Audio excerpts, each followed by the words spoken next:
2 Rashi writes to explain why Aaron performed the makkah of life. Since the dust of the land protected Moshe by covering the mitzvah that was killed, Moshe was not the one to now strike the land to bring the makkah of life. These answers seem hard to understand. Why is it so important that Moshe not strike the Nile or the ground since it protected him? The Nile River or earth are not alive. They don't have feelings. They don't care if they are hit. In fact, even if they had feelings, perhaps they would be happy to be hit. Since then, they would be involved in serving Hashem by bringing the makkah of the mitzvah. The Baal Mosar answers this question with a very important question. Showing the Kar's Tov is not only so that the one who did it the favor should feel good about himself, it also has much to do with the one who received the favor. He must show recognition and thanks for him to be a good person. This is why Moshe could not show his ingratitude to the Nile and earth. Part of his very nature was to show a Kar's Tov, and therefore he was unable to strike the Nile and earth even though these inanimate objects have no feelings. We find this idea in other of Moshe's life. His very name was chosen by the daughter of Paro. Moshe was 3 months old when he was saved by her. His parents for sure gave him a name. The Gemara states that Moshe's parents called him Tovia, and Hashem gave him the name Avictor. According to the Even Ezra, the name Moshe is actually just a translation of the Egyptian word, meaning to be drawn from the water. If so, why is it known by that name? The answer is that using the name that Bas Paro gave him is a way that Moshe will show constant Kar's Tov to the one that saves his life. Another incident shows this midah. Hashem reveals himself to Moshe and commands him to go to Paro and take the Jews out of Mitzrayim. However, Moshe goes to Yisro and asks permission. Hashem tells him to go, and he asks Yisro. The Midrash explains that Moshe told Hashem he couldn't go unless Yisro gave him permission. After, Yisro took him in. It was proper of Kar's Tov to first ask him permission, even though he was commanded by Hashem to go to the Mitzrayim. This important midah is part of the reason why Moshe was chosen to lead the Jews out of Mitzrayim and be an example for them to follow. I would like to now offer my own Kar's Tov to those that are very close to me. Bobby and Zadie, thank you for taking me on trips during the summer. It was always so much fun. I also appreciate all those snacks and things you do for me to make everybody happy.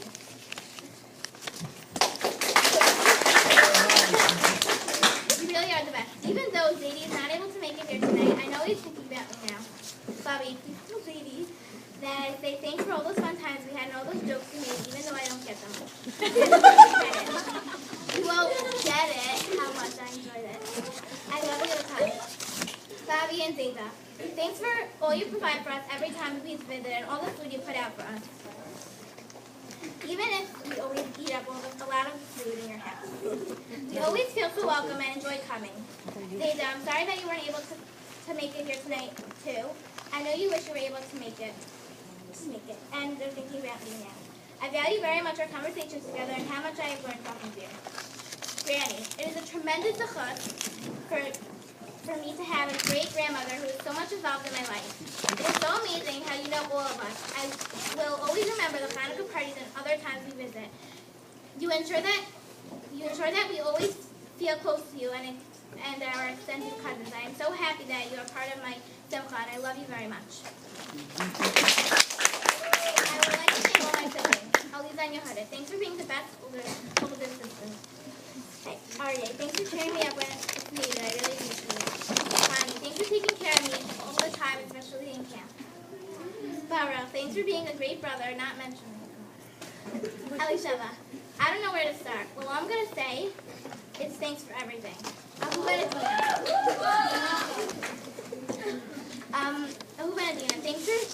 Thanks for helping me out when it's needed.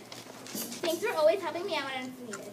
Shayna, Bailey, and Shira, thanks for being so cute and being the best youngest sisters I've had. Melissa, I didn't think I needed another sister, but I'm glad you're there for me whenever it's needed. Lastly, I'd like to thank my parents, Mommy and Abba. You're a really great mother. Okay, wait, Mommy. You're a really great mother. I wouldn't ask for a better one. You teach me right from wrong and things I should know. I love you so much and appreciate everything you do for me, and especially making me this great bat mitzvah. I don't know what I would do without you. Abba, you're a really great father. I wouldn't ask for a better one. Today is your very lucky day that you're the only man in the room. Grandma laughed. Thanks for always studying subjects with me for a test. It helps me a lot, and I don't know what I would do without you. Thanks for everything. I really appreciate it. I love you guys a ton.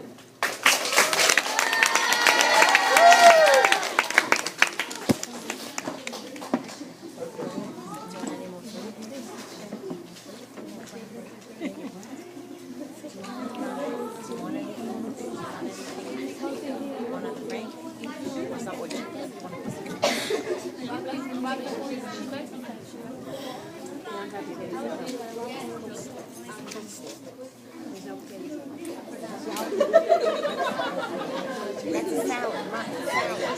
When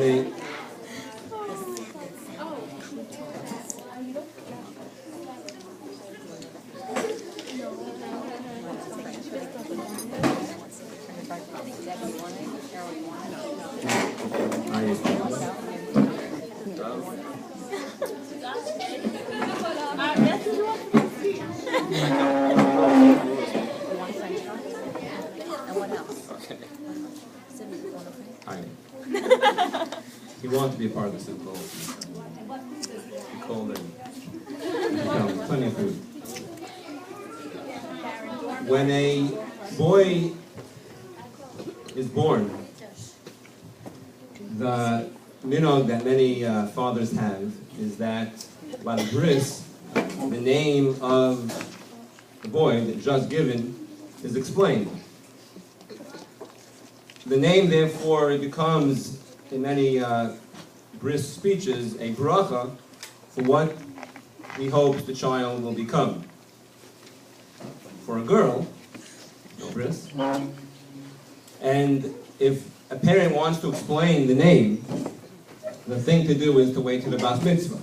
And by the bas mitzvah, try to give some insight into the name. But by then, not only going to be a bracha, but also trying to see, when she's at this age, how she measured up to the name that she was given at birth.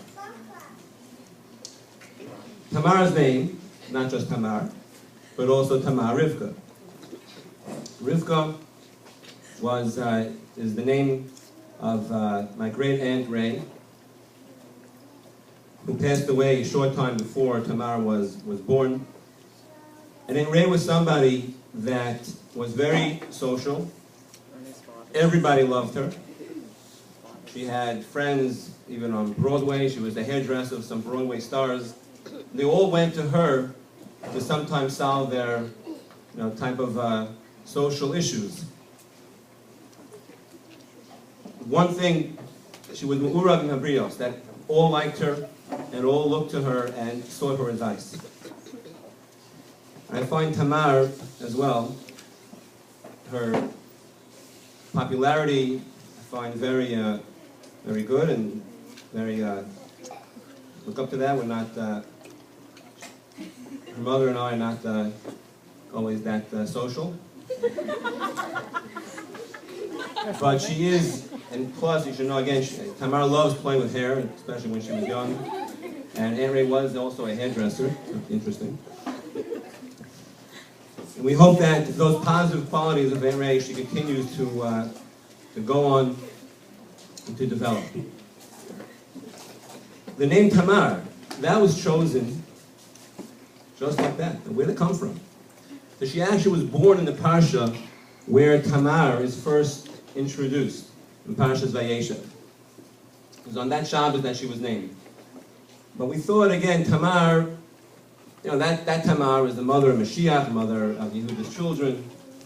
But there is a Tamar later on in Tanakh, in Shmuel days, that gave us hesitancy whether or not we should utilize the name Tamar.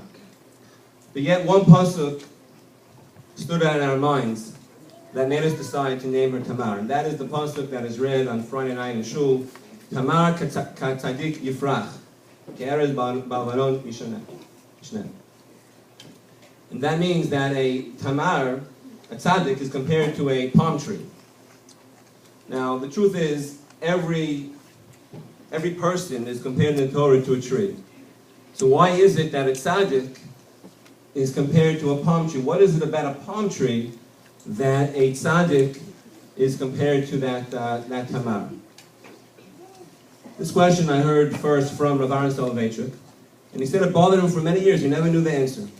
Until one time he went to California, and he was taking the train across the desert plains of California. He saw palm trees growing. No other tree grew except the palm tree. Those who have been to Eretz Yisrael also notice.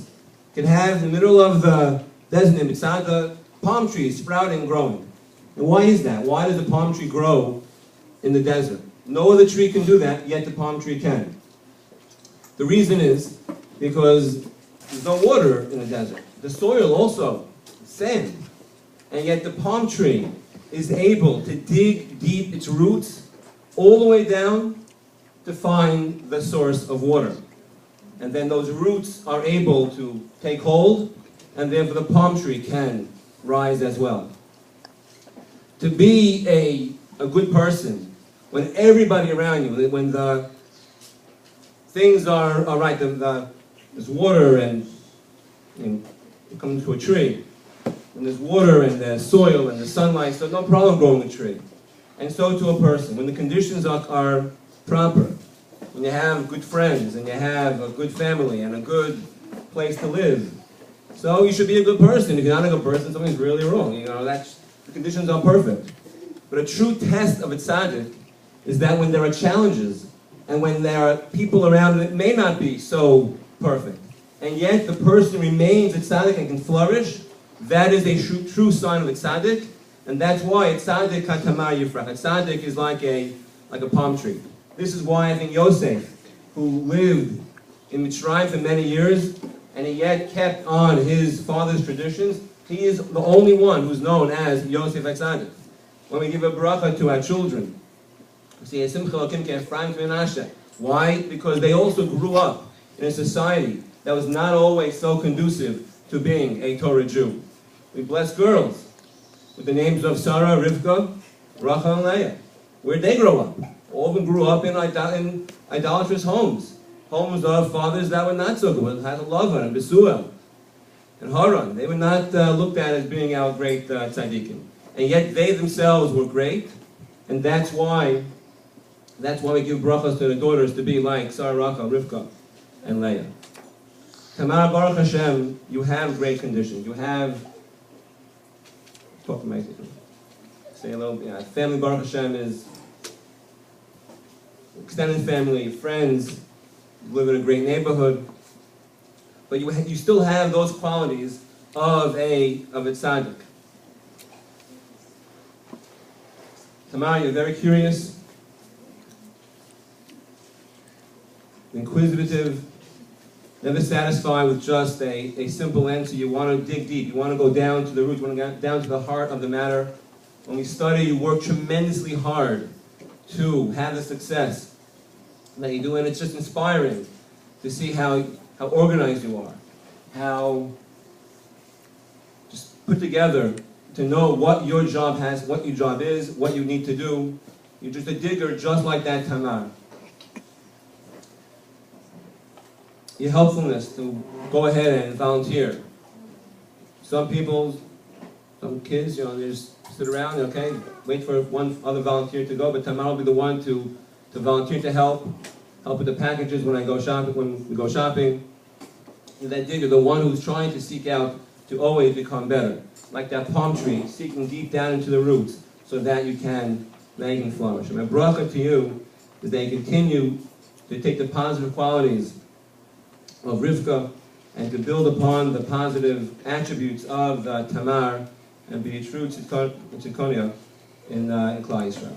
Mazel tov. We have doubles of food, and we'll start some other answering.